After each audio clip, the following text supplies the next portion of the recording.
Maligayang araw ng paggawa po sa ating lahat. Ako si Benison Estareja. Ngayong araw po ng Thursday, patuloy pa rin ang mga paulan sa malaking bahagi ng Palawan and Mindanao dahil pa rin yan sa Intertropical Convergence Zone or ITCZ, convergence ng mga hangin galing po sa may northern and southern hemispheres, kaya't asahan pa rin po ang mga pag-uulan doon na minsan ay malalakas. Samantala yung mainit na hangin naman, galing sa silangan, also known as the easterlies, umiihip pa rin po sa natitirang bahagi ng Luzon and Visayas at asahan pa rin po yung mga pulu-pulong mga paulan lalo na sa may eastern portion ng Visayas. Base sa ating latest satellite animation, meron tayong namamataan na mga kumpul ng ulap or cloud clusters far east of Mindanao. Ito po yung malapit dito sa may boundary line at yung malayong parte pa ng Mindanao sa labas ng Philippine Area of Responsibility.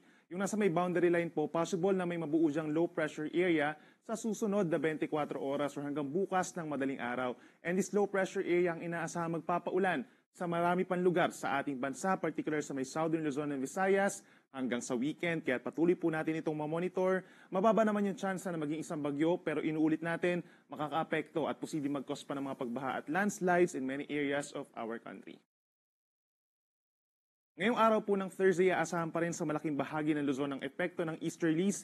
Generally, magiging mainit pa rin po. Maaliwalas ang panahon sa maraming lugar sa umaga or bahagyang maulap ang kalangitan at sasamahan pa rin ng mga pulu-pulong mga pag-ulan or pagkidlat pagkulog pagsapit ng hapon or gabi, lalo na dito sa malaking bahagi po ng Northern Luzon and some areas pa dito sa may Mimaropa and Bicol region. Sa Metro Manila, ang temperatura ay mula 24 hanggang 34 degrees with some chances of isolated rain showers late in the afternoon. Habang dito naman sa may Baguio City, presko pa rin po ang panahon from 17 to 23 degrees Celsius. Sa ating mga kababayan po sa Palawan at sa mga mamamasyal po doon, magbaon po ng payong or pananggalang sa ulan dahil magpapatuloy po ang mga minsan malalakas na ulan dito sa may mainland Palawan. Epekto pa rin yan ng Intertropical Convergence Zone. Habang dito sa may Visayas, pinakamataas pa rin ang tsansa ng mga pag-ulan sa may eastern portion, lalo na sa may eastern Samar, epekto ng easterlies. Sa natitirang bahagi ng Visayas, bahagyang maulap at minsan maulap pa rin po ang kalangitan, umaga hanggang sa hapon, and then may mga tsansa pa rin po ng mga isolated rain showers or thunderstorms. Temperatura natin sa may Metro Cebu hanggang 33 degrees, sa may Palawan hanggang 31 degrees lamang, pero pinakamainit sa may Iloilo yung air temperature hanggang 34 degrees Celsius.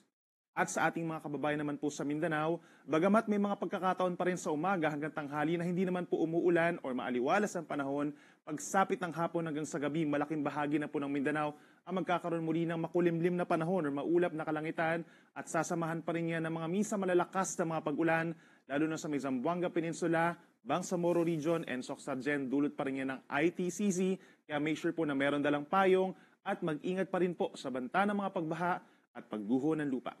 Temperatura natin sa may Zamboanga City and Davao City hanggang 32 degrees Celsius.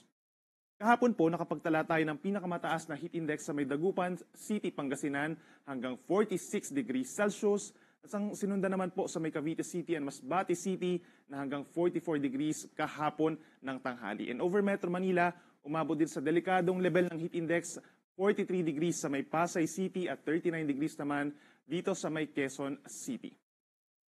At para naman sa ating forecast heat index for today, posible yung pinakamataas na heat index sa may Cavite City at Tanawan City sa Batangas hanggang 45 degrees Celsius.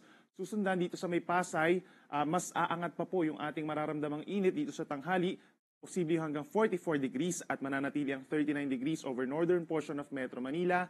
Kitang-kita naman dito sa ating mapa yung kulay orange or dangerous levels of heat indices ay mataas ang tsansa dito sa may malaking bahagi po ng Luzon.